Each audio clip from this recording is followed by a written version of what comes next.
Hello दोस्तों, स्वागत है आप सभी का आपके अपने YouTube चैनल फिजिक्स क्लासेस में। तो आज हम एक बेहद ही इम्पोर्टेंट जो हमारा नया कैरिकुलम आया है, नई पाठ्यचर्या आई है क्लास 10th के लिए। अभी तक ये बहुत लोगों के मन में क्वेश्चन था कि आने वाले टाइम में बोर्ड की परीक्षा होगी या नहीं होगी, क्या आने वाले टाइम में सिलेबस चेंज होगा या नहीं होगा। इन सब का सॉल्यूशन आपको मिल चुका है। इसमें एक नया प्रस्ताव आया है यूपी बोर्ड के सचिव के माध्यम से, जिसमें ये बताया गया कि आपने जो अब नए सब्जेक्ट पढ़ने हैं, अब तक क्या होता था 10th क्लास में 6 सब्जेक्ट होते थे, अब 10th क्लास में 6 की जगह 10 सब्जेक्ट होंगे। कौन कौन से वो सब्जेक्ट होंगे वो सब चीज़ें हम जानेंगे।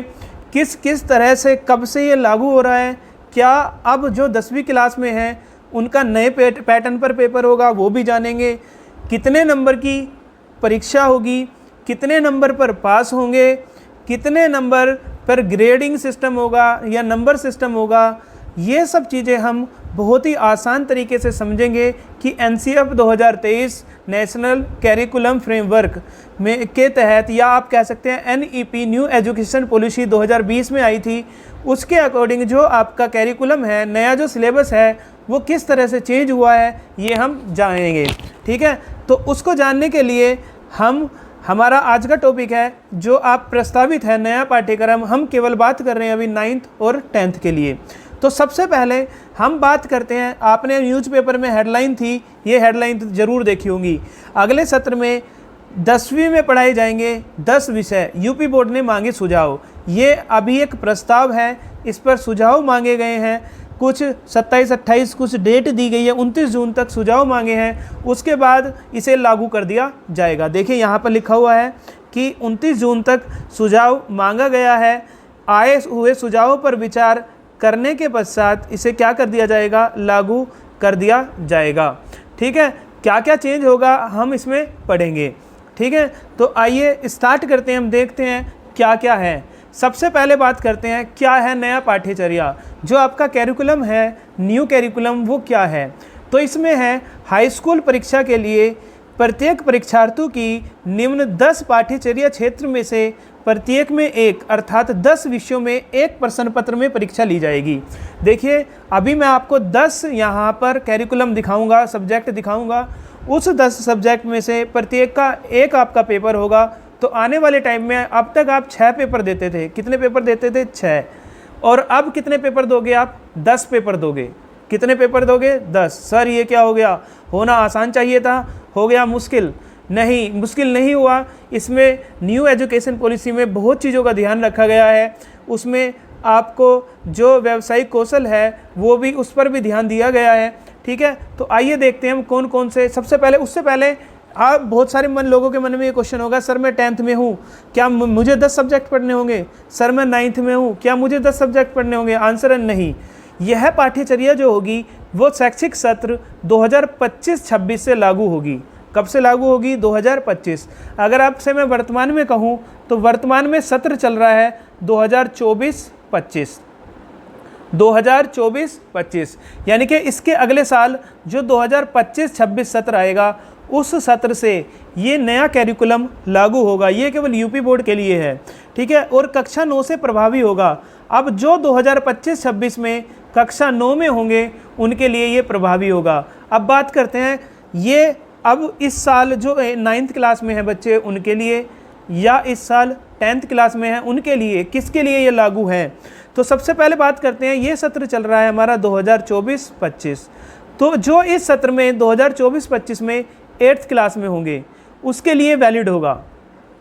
पहला ये जो सिलेबस आएगा जो 2024-25 यानी कि इस सत्र में 8th क्लास में है उनके लिए ये सिलेबस आएगा। उनको 10 सब्जेक्ट पढ़ने हैं 10th क्लास के।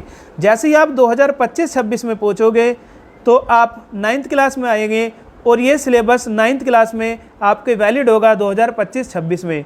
और इसकी पहली बोर्ड की परीक्षा 2026-27 में, जब आप 10th क्लास में जाएंगे तब आपको 10 सब्जेक्ट पढ़ने होंगे, 10 सब्जेक्ट के आपको पेपर देने होंगे।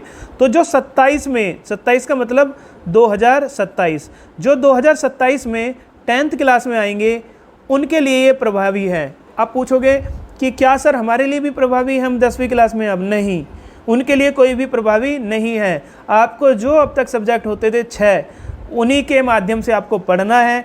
जो 9th क्लास में है उनको भी 6 ही सब्जेक्ट पढ़ाए जाएंगे। जो भी सिलेबस लागू होता है नया, वो 9th क्लास से होता है। और 9th क्लास में भी उन्होंने दे दिया कब से लागू होगा, 2025 और 26 से। जो 2025-26 के सेशन में 9th क्लास में आएगा वो 10 सब्जेक्ट पढ़ेगा, यानी कि जो 27 का बोर्ड का एग्ज़ाम देगा वो 10 सब्जेक्ट से एग्ज़ाम को देगा। कितने सब्जेक्ट से? 10 सब्जेक्ट से 10वीं क्लास के एग्ज़ाम को देगा 2027 में।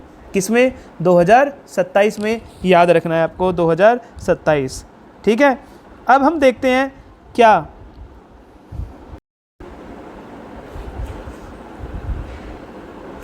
तो देखते हैं जो वो 10 विषय हैं, उस 10 विषय को हम बारी बारी से देखेंगे। तो सबसे पहले बात करते हैं हम भाषा की। आपके पास 3 भाषा दी गई हैं, यानी कि 3 सब्जेक्ट हो जाएंगे आपके पास। कितनी भाषा दी गई हैं? तो आप लिखेंगे यहाँ पर भाषा है 3। कितनी भाषा है? 3 भाषा है। सबसे पहला आपका सब्जेक्ट आएगा हिंदी।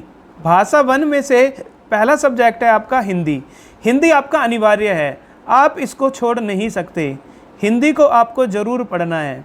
तो देखिए, पहला क्रम संख्या 1 में आपको हिंदी ज़रूर लेनी है। देखिए यहाँ पर लिखा हुआ है भाषा क्षेत्र के अंतर्गत क्षेत्र 1 यानी कि R1, ये है क्षेत्र 1 और यह है भाषा रीजनल लैंग्वेज क्या है आपके पास 1।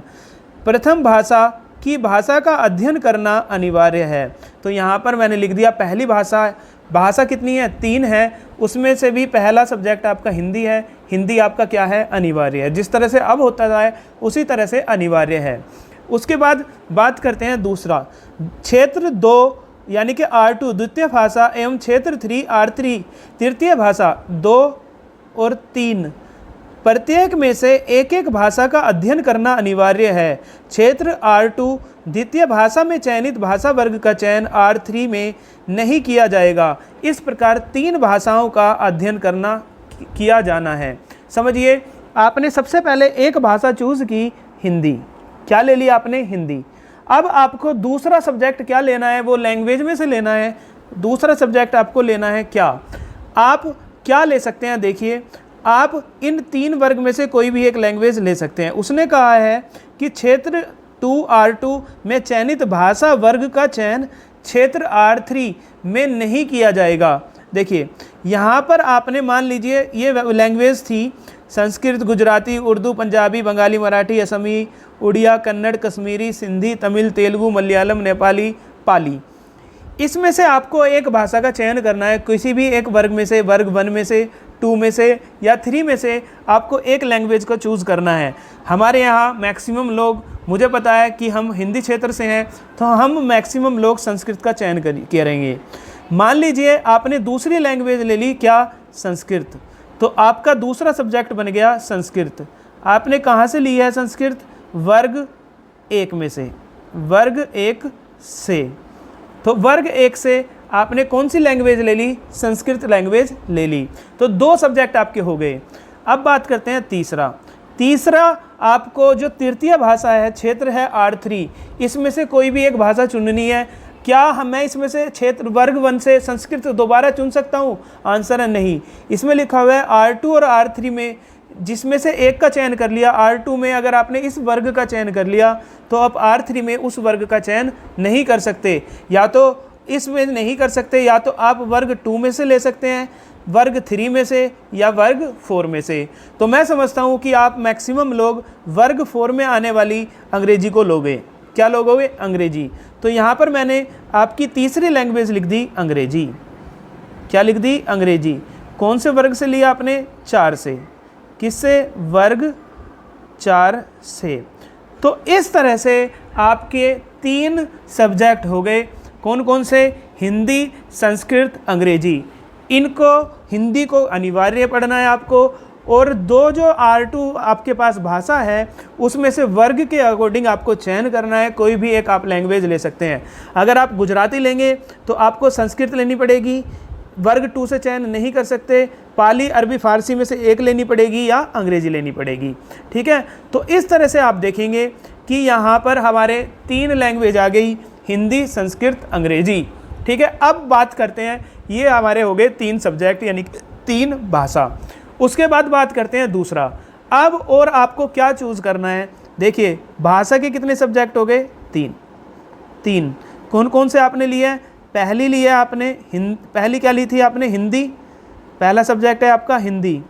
दूसरा सब्जेक्ट आपने लिया था क्या, संस्कृत,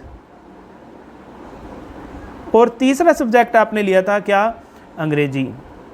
क्या लिया था, अंग्रेजी। अब बात करते हैं चौथे सब्जेक्ट की। तो चौथे सब्जेक्ट में अब ये नहीं होगा कि कोई गणित नहीं पढ़ेगा, सभी को अनिवार्य है, चाहे कोई आर्ट साइड हो, कॉमर्स, कोई मतलब नहीं है, आपको गणित ज़रूर पढ़ना है, आपकी गणित में रुचि ज़रूर होनी चाहिए। ये कोशिश की गई है इस फ्रेमवर्क में कि आपको कुछ ना कुछ न्यूमेरेसी यानी कि आंकिक प्रश्न को हल करने आने चाहिए। तो क्षेत्र 4 यानी कि चौथा सब्जेक्ट आपका गणित बनेगा, और गणित सभी के लिए क्या होगा, अनिवार्य होगा। तो आपको चौथे सब्जेक्ट के रूप में क्या पढ़ना है, गणित। उसके बाद पाँचवा ये गणित और कंप्यूटेशनल क्षेत्र है। उसके बाद विज्ञान क्षेत्र से आपको विज्ञान जरूर लेना पड़ेगा, सभी के लिए अनिवार्य है, इसमें आप कोई भी चॉइस नहीं रख सकते कि सर हमें विज्ञान नहीं पढ़ना, आपको विज्ञान जरूर पढ़ना है। तो पाँचवा आपको विज्ञान लेना है। और छठे में आपको सामाजिक विज्ञान का क्षेत्र है, सामाजिक विज्ञान भी सभी के लिए अनिवार्य है, तो आपको सामाजिक विज्ञान भी जरूर लेनी है। तो अब तक यही 6 सब्जेक्ट होते थे आपके, इसमें संस्कृत ऐड हो गई। ठीक है, तो अभी तक इसमें कला और आती थी, अब यहाँ पर संस्कृत आ गई इन 6 में। तो आप देखेंगे 3 भाषा और 3 में क्या है, गणित, विज्ञान और सामाजिक। तो कितने हो गए आपके पास, 6। कितने हो गए, 6। तो इन 6 का अध्ययन आपको करना है। अभी तक हमने 6 देख लिए, दोबारा समझ लीजिए। पहले हमने देखा भाषा से, 3 आपको भाषा चूज़ करनी है, हिंदी उनमें अनिवार्य है। दूसरे में आपको 3 क्या करना है, 3 क्षेत्र लेने हैं, विज्ञान, गणित और सामाजिक के, ये कंपलसरी है, सभी के लिए अनिवार्य है। आपको गणित, विज्ञान और सामाजिक विज्ञान जरूर पढ़ना है। ठीक है, चाहे आप आर्ट कहें अपने आप को, चाहे आप कॉमर्स करें, आपको गणित, विज्ञान और सामाजिक विज्ञान जरूर पढ़ना है, और उसके साथ साथ हिंदी भी जरूर पढ़नी है। केवल इसमें चॉइस हो सकती है वर्ग के अकॉर्डिंग, आपकी रीजनल के अकॉर्डिंग, आप किस क्षेत्र में निवास करते हैं। उसके बाद बात करते हैं आगे आपको क्या पढ़ना है, 7वां क्षेत्र। देखिए दोबारा मैं लिख देता हूँ, पहली लैंग्वेज आपने पढ़ी हिंदी, दूसरा सब्जेक्ट आपने लिया था क्या, संस्कृत, और तीसरा सब्जेक्ट आपने लिया था क्या, अंग्रेजी। हिंदी अनिवार्य थी, अंग्रेजी संस्कृत चॉइस में थी, ये कैसी थी, अनिवार्य। ठीक है, उसके बाद आपने चौथा सब्जेक्ट देखा अपना, क्या था आपके पास चौथा सब्जेक्ट, गणित। गणित भी आपका अनिवार्य है, आपको इसको ज़रूर पढ़ना है। ठीक है, कंपलसरी है। उसके बाद पाँचवा आपने देखा विज्ञान। क्या है आपके पास, विज्ञान। विज्ञान भी आपका अनिवार्य विषय होगा। और छठा आपको पढ़ना है सामाजिक विज्ञान। क्या पढ़ना है, सामाजिक विज्ञान, ये भी आपका अनिवार्य विषय है। तो अब तक कितने विषय आ गए, कुल 6। अभी कहा था आपने 10 होंगे, पढ़ते हैं आगे, देखते हैं 10 कौन कौन से होंगे। तो 6 आपने देख लिया। अब आया अंतर विषयक क्षेत्र। अब यहाँ पर आपका डिपेंड करता है कि आप किस क्षेत्र में जाना चाहते हैं। ठीक है, उसमें आप इन सब्जेक्ट में से कोई भी एक सब्जेक्ट ले सकते हैं। गृह विज्ञान या अथवा का मतलब या गृह विज्ञान ले सकते हैं, या मानव विज्ञान ले सकते हैं, या वाणिज्य ले सकते हैं यानी कि कॉमर्स, या एनसीसी ले सकते हैं, या कंप्यूटर ले सकते हैं, या कृषि ले सकते हैं, या पर्यावरण विज्ञान ले सकते हैं। उपरोक्त में से किसी एक विषय का चयन करना होगा। ये जो विषय आपको दिए गए हैं 7, इस 7 में से आपको एक सब्जेक्ट को लेना है। मैक्सिमम लोग जो चॉइस करेंगे, आप क्या कर सकते हो, ज़्यादा से ज़्यादा कंप्यूटर रख सकते हो या पर्यावरण विज्ञान ले सकते हो, कुछ लोग कृषि भी लेते हैं। तो मैं जो मेजोरिटी है आप लोगों की वो आपको लेकर चल रहा हूँ। मान लीजिए आपने 7 में जो पढ़ा है वो पर्यावरण विज्ञान पढ़ा है, तो ये जो पर्यावरण विज्ञान है ये आपको पढ़ना है अब 7वें सब्जेक्ट के रूप में। ठीक है, ये नहीं कि पर्यावरण विज्ञान ही पढ़ना है सर ने कहा है, नहीं, आप इन 7 में से कोई सी भी लैंग्वेज, कोई सा भी सब्जेक्ट ले सकते हैं। होम साइंस, मानव विज्ञान, वाणिज्य यानी कि कॉमर्स, एनसीसी ले सकते हैं, कंप्यूटर ले सकते हैं, कृषि यानी कि एग्रीकल्चर ले सकते हैं, या पर्यावरण विज्ञान, जिसमें भी आपकी रुचि है आप उसको ले सकते हैं। उम्मीद करता हूँ आपको यहाँ तक समझ आ गया होगा अभी। ठीक है, अब बढ़ते हैं आगे। 7वां हो गया हमारा क्षेत्र। अब चलते हैं 8वें क्षेत्र की ओर। देखिए 7 क्षेत्र हो गए, अब चलते हैं 8 क्षेत्र की ओर। 8 क्षेत्र में आप इन 4 क्षेत्र में से कोई भी एक क्षेत्र को आपको लेना अनिवार्य है, जरूर लेना है। आप कहोगे चित्रकला, रंजन कला या संगीत गायन या संगीत वादन, इस 4 में से आपको एक सब्जेक्ट को पढ़ना है। मैक्सिमम लोग, मैं समझता हूँ कि चित्रकला पढ़ेंगे, तो मैं एक आपको यहाँ केवल एग्जाम्पल लेकर समझा रहा हूँ। ये नहीं है कि आपको यही लेना है। अगर आपको संगीत गायन अच्छा लगता है तो संगीत गायन लीजिए, संगीत वादन अच्छा लगता है तो संगीत वादन लीजिए। तो क्या हो गया, आपने ली चित्रकला। तो इस तरह से आपके 8 सब्जेक्ट हो गए। कितने सब्जेक्ट हो गए, 8। उसके बाद देखते हैं 9वां क्षेत्र। 9वां क्षेत्र आपका कंपलसरी है शारीरिक एवं स्वास्थ्य शिक्षा। ये जरूर पढ़ना है। अब तक ये केवल 12th में कंपलसरी होता था, लेकिन यहाँ पर 10th लेवल में, 9th लेवल में भी आपके कंपलसरी कर दिया गया शारीरिक शिक्षा का क्षेत्र। नैतिक शिक्षा, योग, खेल एवं शारीरिक शिक्षा, समाजोपयोगी उत्पादक एवं समाज सेवा कार्य, ये सभी के लिए क्या हो गया, अनिवार्य हो गया। तो कितने सब्जेक्ट हो गए आपके, 9। कितने हो गए, 9। और 10वें सब्जेक्ट में आपको इन A, B, C में से किसी एक का चयन करना है। दोबारा समझिए, सबसे पहले आपने 3 भाषा देखी। सबसे पहली भाषा हिंदी। क्या है भाषा आपकी, हिंदी। हिंदी आपका अनिवार्य है। कैसी है, अनिवार्य है। उसके बाद आपने दूसरी लैंग्वेज देखी। दूसरी लैंग्वेज में आपने चूज़ की थी संस्कृत। 2 सब्जेक्ट हो गए। तीसरा आपने चूज़ किया था उस वर्ग से अलग अंग्रेजी। चौथा आपने 3 सब्जेक्ट देखे थे जो अनिवार्य थे, कंपलसरी थे। कौन कौन से थे, गणित आपको अवश्य पढ़ना है। 5वां विज्ञान आपको कंपलसरी पढ़ना है। और 6ठा सामाजिक विज्ञान आपको क्या करना है, कंपलसरी पढ़ना है। तो ये भी आपका अनिवार्य है। उसके बाद विज्ञान भी आपका अनिवार्य विषय है। और 6ठा सामाजिक विज्ञान भी आपका अनिवार्य विषय है। उसके बाद 7वां सब्जेक्ट आपने देखा था क्षेत्र 7। देखिए 7 क्षेत्र आपने देखा था, इनमें से आपको एक लेना था। तो हमने यहाँ कंप्यूटर या पर्यावरण विज्ञान को ज़्यादा महत्व दिया था। तो आप 7वें में कंप्यूटर ले सकते हैं। मान लीजिए कंप्यूटर लिया है, या कोई पर्यावरण विज्ञान लेगा। ठीक है, पर्यावरण विज्ञान। तो इस तरह से आपको कितने हो गए, 7 सब्जेक्ट हो गए। 10 पढ़ने हैं 10वीं क्लास में अब। उसके बाद 8वां क्षेत्र आपने देखा था क्या, चित्रकला, रंजन कला, संगीत गायन या संगीत वादन। तो इसमें मैंने आपको कहा चित्रकला, मान लीजिए आपने चित्रकला लिया है, तो 8वां सब्जेक्ट आपके आ गया चित्रकला। क्या आ गया, चित्रकला। उसके बाद 9वां सब्जेक्ट सभी के लिए कंपलसरी है, वो है शारीरिक शिक्षा, जो आपकी 10th क्लास में होती थी, 12th में होती थी। अब आपको 9th 10th में भी वो कंपलसरी कर दी गई, ये आपका अनिवार्य है। और उसके बाद 10वां सब्जेक्ट आपको क्या पढ़ना है, इस ग्रुप ए, ग्रुप बी और ग्रुप सी में से कोई भी एक सब्जेक्ट आपको पढ़ना है। ठीक है। और 9th क्लास में आप जो एक चीज़ और याद रखना, 9th क्लास में आप जो वर्ग डिसाइड कर लेंगे, 10th क्लास में आप उस वर्ग में से नहीं ले सकते। देखिए यहाँ पर लिखा हुआ है व्यावसायिक शिक्षा क्षेत्र। ये क्या है, व्यवसायिक, क्योंकि ट्रेडिशनल महात्मा गांधी जी का विचार था कि बच्चों को ट्रेडिशनल एजुकेशन दी जाए। तो क्या है, उसी को बढ़ावा देने के लिए ये जो आपका वर्ग है इसको ऐड किया गया है।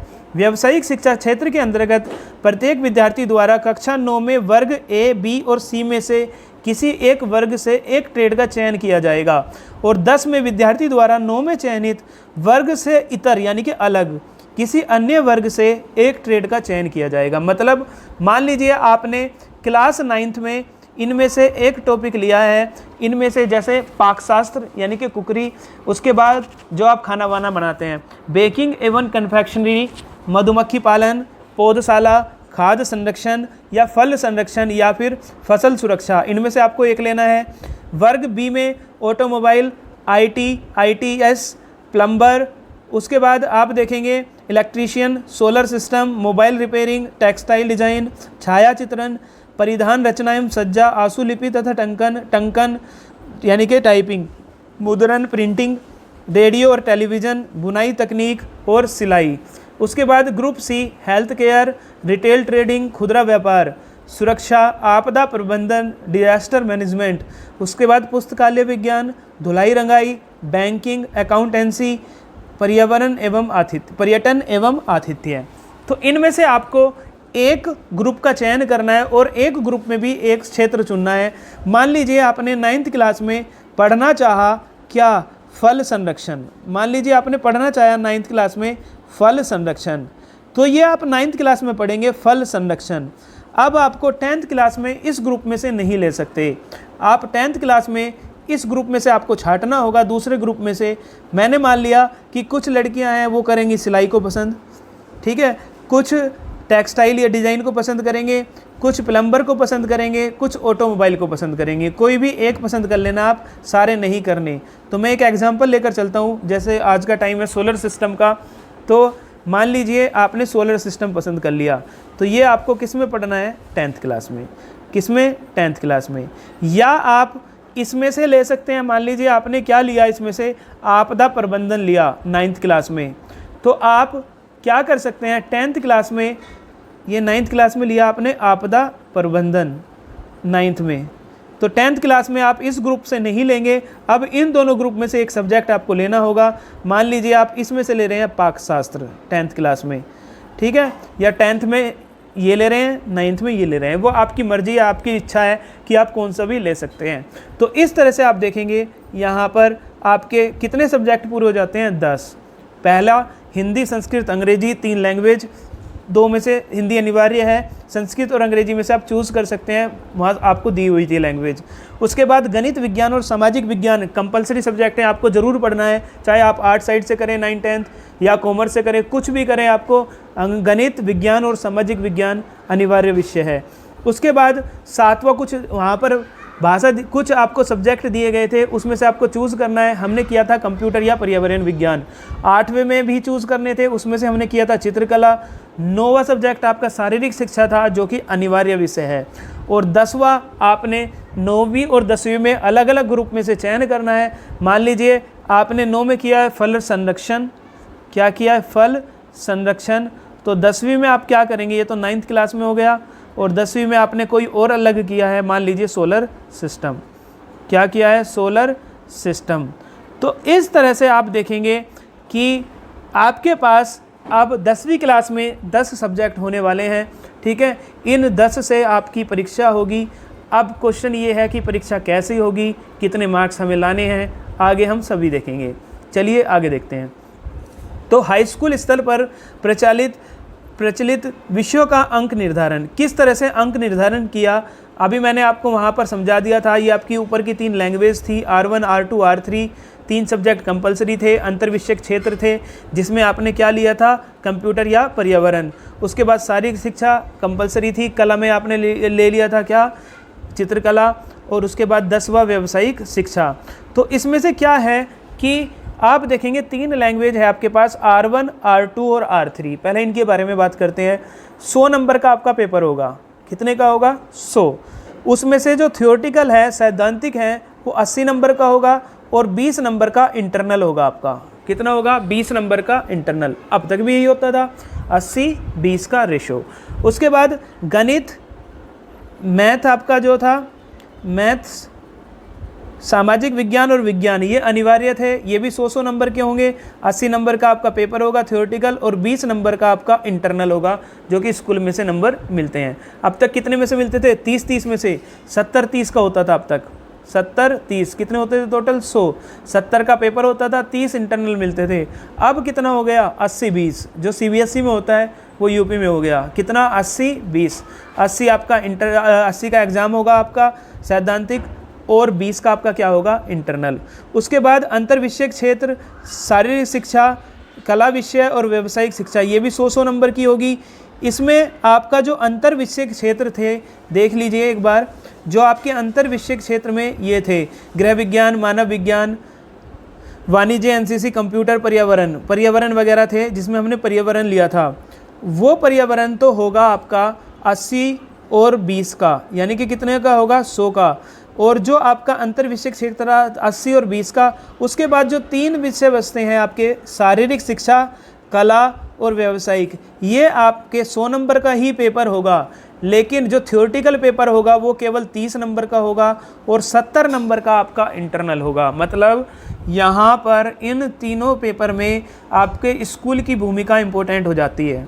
अगर आपके स्कूल में जाते हैं, डेली अच्छा पढ़ते हैं, अच्छा देकर आते हैं आप इंटरनल, तो आपको 70 में से 65, 68, 66, 67, 70 में से 70 नंबर मिलेंगे आपको। ये आपके हाथ पर डिपेंड होगा। तो यहाँ पर लिखा है कक्षा 9 में पाठ्यचर्या। तो इस तरह से आप देखेंगे कितने हो गए, 100 नंबर के 10 पेपर। चलिए आगे देखते हैं।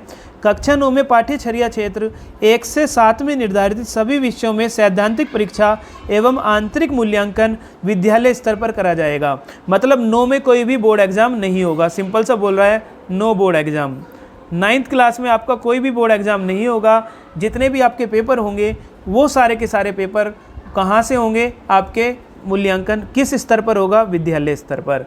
उसके बाद कक्षा 9 में पाठ्यचर्या क्षेत्र 8, 9 व 10 में निर्धारित सभी विषयों में सैद्धांतिक परीक्षा विद्यालय स्तर पर एवं आंतरिक मूल्यांकन जिला विद्यालय द्वारा नियुक्त बाह्य परीक्षक द्वारा विद्यालय स्तर पर कराया जाएगा। देखो कितना बढ़िया चेंज यहाँ पर हुआ है।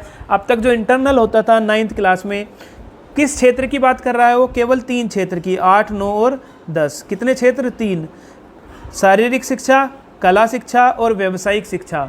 इन 3 क्षेत्र में जो आपका थ्योरेटिकल है वो तो स्कूल लेगा, वरना आप 70 में से 70 मिल जाते, वो स्कूल लेगा। और जो आपका इंटरनल है आंतरिक, अब वो टीचर नहीं लेंगे स्कूल के।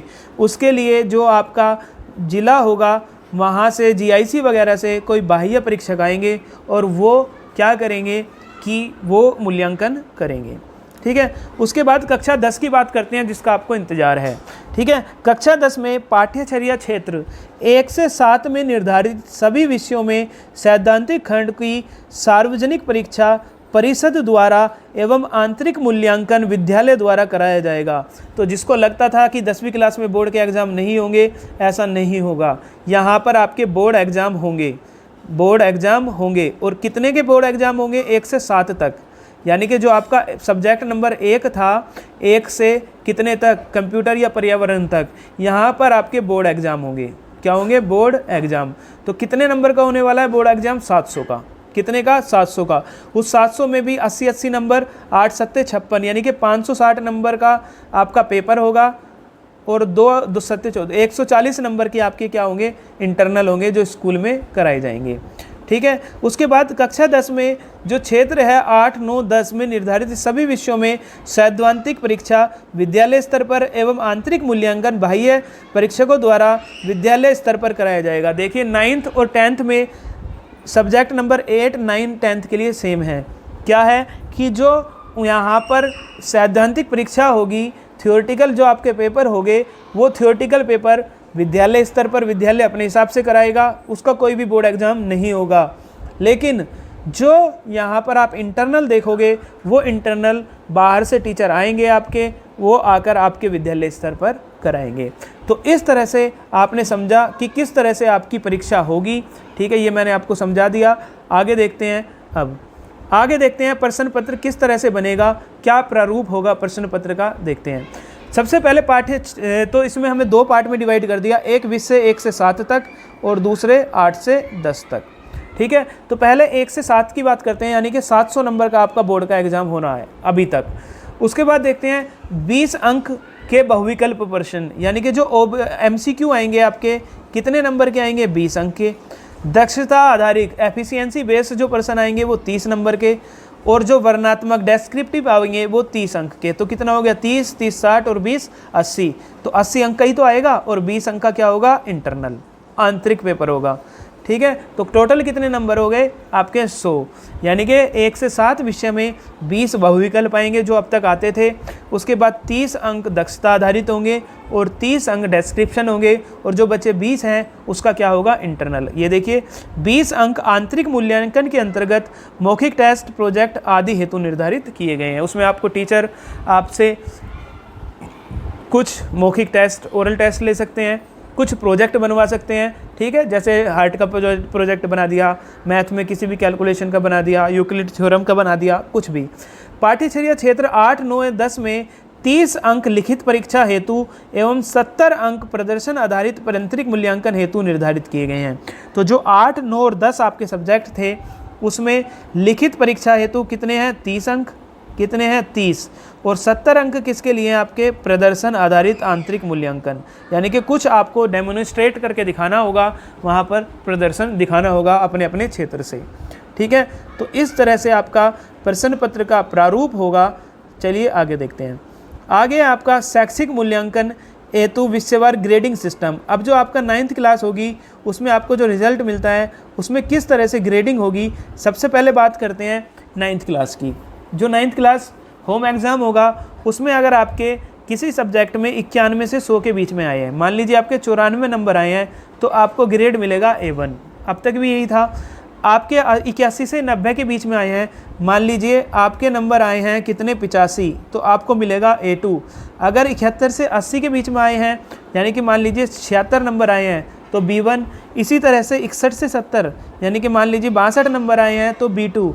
51 से 60, मान लीजिए 54 नंबर आए हैं, तो C1। 45 नंबर आए हैं, तो C2। 33 से 40 कुछ भी आए, 33 भी आए, आपको क्या मिलेंगे? D। और जितने विषयवार अनुत्तीर्ण होंगे 32 से 32 तक, 0 से लेकर 32 तक, उनको कौन सा ग्रेड मिलेगा? E। इसमें तो नहीं आना चाहेंगे आप, इसी में आना चाहेंगे। ठीक है, अब बात करते हैं कक्षा 10 की। कक्षा 10 यहाँ पर थोड़ा अलग तरीके से आपकी बार उन्होंने क्या किया है, ग्रेडिंग सिस्टम दिया है। क्या अलग तरीके से है? मान लीजिए किसी परीक्षा में 8000 बच्चे पास हुए।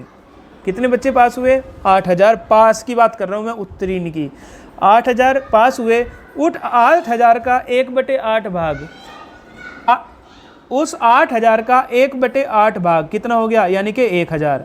तो 1000 को मिलेगा A1 ग्रेड। 1000 को मिलेगा कितने? अगले जो इसके दायरे में आएंगे उसको A2। फिर उसके निचले 1000 को मिलेगा B1। उसके निचले 1000 को मिलेगा B2। उससे निचले को C1, C2, D। और जितने भी कंपार्टमेंट या अनुत्तीर्ण है उसको क्या मिलेगा? E। तो यहाँ तो ये तो सेम है। जो आप फेल होंगे तो आपको कौन सा ग्रेड मिलेगा? E। अगर आप टॉप 1/8 में आए हैं तो आपको मिलेगा A1। यहाँ पर नंबर के बेस पर डिवाइड है, यहाँ पर ऑक्टाइल यानी कि आपके उत्तीर्ण प्रतिशत के बेस पर है कि कितने बच्चे क्या हुए हैं? उत्तीर्ण हुए हैं। अब यह ऐसा नहीं है कि आपको नंबर मिलेंगे 50 तो उसके बेस पर होगा, नहीं। जो उत्तीर्ण हुए हैं उसको ऊपर से देखा जाएगा, कितने बच्चे सबसे ऊपर नंबर लाकर उत्तीर्ण हुए हैं, इस तरह से उनको क्या कर दिया जाएगा? यहाँ लिखा है शीर्ष, सबसे ऊपर के 1/8 को मिलेगा A1, फिर A2। इस तरह से यहाँ पर आपको ग्रेडिंग सिस्टम में नंबर मिलेंगे। चलिए देखते हैं अब इसमें कुछ विनियमन है, कुछ क्या क्या हुआ है। देखिए, हाई स्कूल परीक्षा में परीक्षा क्रेडिट सिस्टम लागू किया गया है। ये क्रेडिट सिस्टम क्या होता है, ये लागू कर दिया इन्होंने। तो हम देखते हैं क्या होता है क्रेडिट सिस्टम। देखिए, जिसके अनुसार अनुत्तीर्ण परीक्षार्थी जिन विषयों में उत्तीर्ण हो जाएं उन्हें अगले वर्ष पुनः उन विषयों में परीक्षा नहीं देनी पड़ेगी। मान लीजिए, भगवान ना करे ऐसा हो, आप लोगों ने एग्ज़ाम दिया और आप शुरू के 7 में से मान लीजिए आप हिंदी छोड़िए, आप मान लीजिए गणित में फेल हो गए। किस में फेल हो गए? गणित में। बाकी सबके सब 6 में आप पास हैं। तो आपको अगले साल जो परीक्षा देनी होगी वो उन 6 की नहीं देनी होगी, क्योंकि वो तो आप पास कर चुके। अब आपको केवल उसमें पास होना होगा जिसमें आप फेल हुए हैं। आप उसमें कंपार्टमेंट देंगे, उसी साल के अंदर देंगे या आगे देंगे, अगले साल देंगे, वो आगे पढ़ेंगे। मात्र उन विषयों में परीक्षा देनी होगी जिनमें वे अनुत्तीर्ण हो। प्रतिबंध यह होगा, यह पढ़िए कि प्रतिबंध क्या है। प्रतिबंध यह होगा कि परीक्षा वर्ष से अगले 3 क्रमागत वर्षों के भीतर ऐसे छात्रों को परीक्षा उत्तीर्ण कर लेना होगा। इसके बाद संपूर्ण विषयों से व्यक्तिगत परीक्षार्थी के रूप में ही परीक्षा दे सकेंगे। समझिए कि आपने 2027 में पेपर दिया, 2027 में आप फेल हो गए 2 सब्जेक्ट में, तो अब आपके पास अगले 3 साल का समय है। आप कब देंगे? 28, 29 और 30। इन 3 अगर आप 2035 में उनके पास आएँ कि सर मुझे 10वीं की परीक्षा पास करनी है, मैं गणित में फ़ेल हुआ था, मैं गणित का ही पेपर दूंगा, ऐसा नहीं होगा। आपको उसके 3 साल, 27 गया, 28, 29, 30, इन 3 साल के बाद ही 3 साल के अंदर ही उस अनुत्तीर्ण विषय को क्या करना है, क्लियर करना है, तब जाकर आपकी 10th क्लास पूरी होगी। इसके बाद छात्र संपूर्ण विषय से व्यक्तिगत परीक्षार्थी के रूप में ही परीक्षा दे सकेंगे। फिर व्यक्तिगत आपका आ जाएगा, व्यक्तिगत यानी कि प्राइवेट। क्रेडिट सिस्टम के संस्थागत परीक्षार्थी आगामी परीक्षाओं में संस्थागत अथवा व्यक्तिगत परीक्षार्थी के रूप में परीक्षा में सम्मिलित हो सकते हैं। अभी बताया आप रेगुलर हैं या प्राइवेट हैं, आप इस बेस पर हो सकते हैं। 3 साल के अंदर हैं तो रेगुलर हैं, 3 साल के बाद आएंगे तो क्या हो जाएगा, प्राइवेट हो जाएगा। क्रेडिट सिस्टम के व्यक्तिगत परीक्षार्थी आगामी परीक्षाओं में केवल व्यक्तिगत परीक्षार्थी के रूप में ही परीक्षा में सम्मिलित हो सकेंगे। समझिए कि जो आने वाली परीक्षा है जिसमें क्रेडिट सिस्टम में, उसमें जो प्राइवेट है वो प्राइवेट के रूप में ही क्या होगा, सम्मिलित हो जाएगा। ये नहीं है कि आपने 2027 में 10वीं क्लास में फेल हो गए, फिर 2033 में आपने पेपर दिए, 10वीं पास हो गई और 34 में आपको रेगुलर एडमिशन मिल जाएगा। नहीं, आप आगे की जितनी भी कक्षा करेंगे वो सब आप प्राइवेट में ही इंक्लूड होंगे। तो इस तरह से आपकी ये क्रेडिट सिस्टम लागू किया गया है। क्या है मैंने आपको बता दिया। क्रेडिट सिस्टम जिसमें आप फेल हुए हैं उसी सब्जेक्ट में आपको पेपर देना पड़ेगा। अब जो पेपर देंगे आप 3 साल के अंदर उस पेपर को देना होगा। अगर आप 3 साल के अंदर नहीं देते तो फिर आप प्राइवेट स्टूडेंट की तरह सारी की सारी परीक्षा देंगे। चलिए आगे देखते हैं कुछ और विनियमन क्या हैं। हाई स्कूल स्तर पर सभी 10 विषयों में उत्तीर्ण होने पर परीक्षार्थी को उत्तीर्ण घोषित किया जाएगा। ये बहुत इंपॉर्टेंट है। ऐसा मत समझ लेना कि आपको 7 विषय की ही बात चल रही है, 7 में ही आपको पास होना है। नहीं, आपको 10 में से 10 में आपको पास होना है। ये ठीक है, बात है कि लास्ट के 3 जो थे 8वां 9वां 10वां जो क्षेत्र है वो विद्यालय स्तर पर ज़्यादा महत्वपूर्ण है। 70 नंबर के उसमें आपके मार्क्स हैं, लेकिन आपको उसमें पास होना है। पास कितने नंबर पर होगा वो भी आगे पढ़ेंगे, ठीक है। तो आपको 10 के 10 में उत्तीर्ण होना है। अगर आप 10 के 10 में उत्तीर्ण नहीं होंगे क्या होगा, ऐसा परीक्षार्थी कक्षा 11 में प्रवेश लेने का पात्र होगा जो पास है। परीक्षार्थी को किसी एक अनुत्तीर्ण विषय में कंपार्टमेंट परीक्षा में बैठने की अनुमति प्रदान की जाएगी। अगर आप एक सब्जेक्ट में फेल हैं तो आप कौन सा एग्ज़ाम देंगे, कंपार्टमेंट। पाठ्यचर्या क्षेत्र 1 से 7 तक के निर्धारित विषय में कंपार्टमेंट परीक्षा परिषद द्वारा आयोजित की जाएगी और 8, 9, 10 के निर्धारित विषय कंपार्टमेंट परीक्षा विद्यालय स्तर पर। ये ठीक है कि जो 1 से 7 तक के आपके क्षेत्र थे उसमें जो परीक्षा होगी कंपार्टमेंट की वो बोर्ड ही लेगा आपका, और 8, 9, 10 जो आपके क्षेत्र हैं वो विद्यालय स्तर पर कराई जाएगी कंपार्टमेंट। उसके बाद देखते हैं 15, नेक्स्ट पॉइंट है हमारा, हाई स्कूल स्तर पर पाठ्यचर्या क्षेत्र से 1 से 10 तक निर्धारित सभी 10 विषयों में उत्तीर्ण परीक्षार्थी को उनकी इच्छा अनुसार किसी एक विषय में अंक सुधार हेतु इम्प्रूवमेंट परीक्षा में सम्मिलित होने की अनुमति प्रदान की जाएगी। परीक्षार्थी द्वारा मुख्य परीक्षा एवं इम्प्रूवमेंट परीक्षा में अर्जित अंकों में से जिसमें अधिक अंक प्राप्त होंगे उन्हें अंतिम माना जाएगा। दोनों परीक्षार्थी में समान अंक होने की दशा में मुख्य परीक्षा के अंक मान्य होंगे। समझिए, आपने पेपर दिया, आपके मैथ्स में नंबर आए 96, साइंस में नंबर आए आपके 92, हिंदी में आपके नंबर आ गए 70। अब आपको डाउट हुआ कि मेरे हिंदी में कम नंबर है, मेरे नंबर ज़्यादा आने चाहिए थे। तो अब आप क्या करेंगे, उसमें इम्प्रूवमेंट परीक्षा देंगे। मान लीजिए इम्प्रूवमेंट आपने ये मेन एग्जाम में 70 नंबर लाए हैं, आप जो मुख्य परीक्षा है उसमें 70 आए हैं। अब आपने इम्प्रूवमेंट दी, क्या दिया, इम्प्रूवमेंट। तो इम्प्रूवमेंट परीक्षा में 3 कंडीशन हो सकती है, या तो आपके नंबर कम आ जाए 65, या इतने ही आए, या इससे ज़्यादा आ जाए। अब कौन से मान्य होंगे, तो अगर आपके ज़्यादा आए हैं तो ज़्यादा वाले मान्य होंगे, अगर आपके बराबर आए हैं तो बराबर वाले मान्य होंगे, किसके, मेन के। लेकिन अगर आपके कम रह गए तो ऐसा नहीं होगा कि कम वाले मान्य होंगे, नहीं, फिर आपके जो ज़्यादा वाले हैं दोनों में से वो मान्य होंगे। दोबारा समझ लीजिए कि आपने मेन परीक्षा के बाद इम्प्रूवमेंट परीक्षा दी है नंबरों को सुधारने के लिए, आप पास हैं, ये कंडीशन होनी चाहिए यहाँ कि पास होने चाहिए। अगर पास नहीं है तो कंपार्टमेंट होगी, अगर पास हैं, आपको नंबर सुधारने हैं, अच्छे करने हैं, तो वो बोलते हैं इम्प्रूवमेंट। तो आपने 70 में से ज़्यादा नंबर ले आए, 70 में से 80 आ गए, पहले 70 थे अब कितने आ गए, 80, तो आपके नंबर मान्य होंगे 80।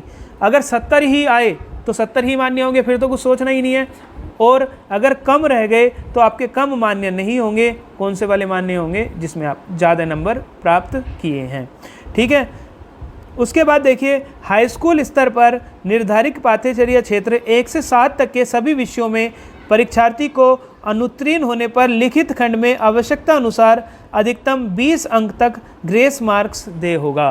तो आपकी यहाँ पर भी ग्रेस मार्क्स दिया जाएगा।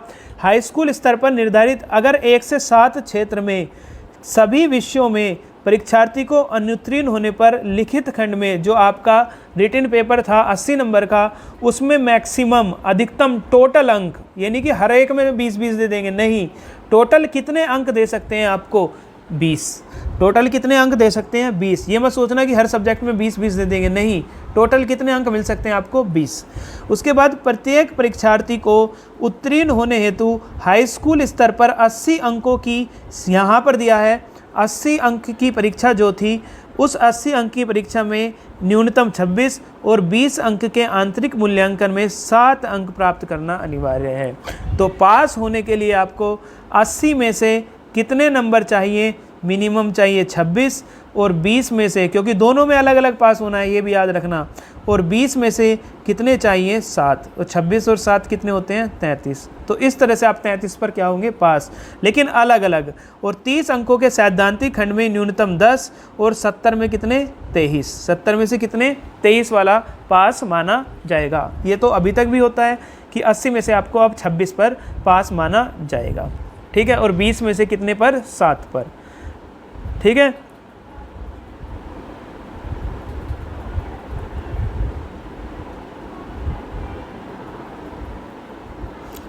तो इस तरह से ये आपका नया पाठ्यचर्या है, आपका नया कैरिकुलम है।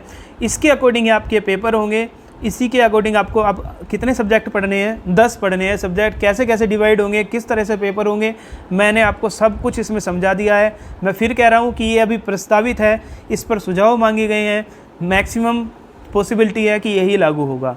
ठीक है, तो कोई सुझाव है तो आप भी मेल दी है यहाँ पर कि मेल के माध्यम से आप दर्ज करा सकते हैं। कोई भी आपको इसमें कुछ कहना है तो आप मेल कीजिए। यूपी बोर्ड आपको मेल मांगा गया है। यहाँ पर देखिए ये मेल है UPMSP NCF 2023 पर 29 जून तक सुझाव मांगा गया है। तो आप भी क्या कर सकते हैं? 29 जून तक इस पर सुझाव दे सकते हैं। तो चलिए, अगर आपको ये वीडियो अच्छी लगी है तो शेयर कीजिए, सभी को बताइए कि किस तरह से आपका नया सिलेबस NCF 2023 के अकॉर्डिंग चेंज हुआ है। ठीक है, चलिए, धन्यवाद, जय हिंद।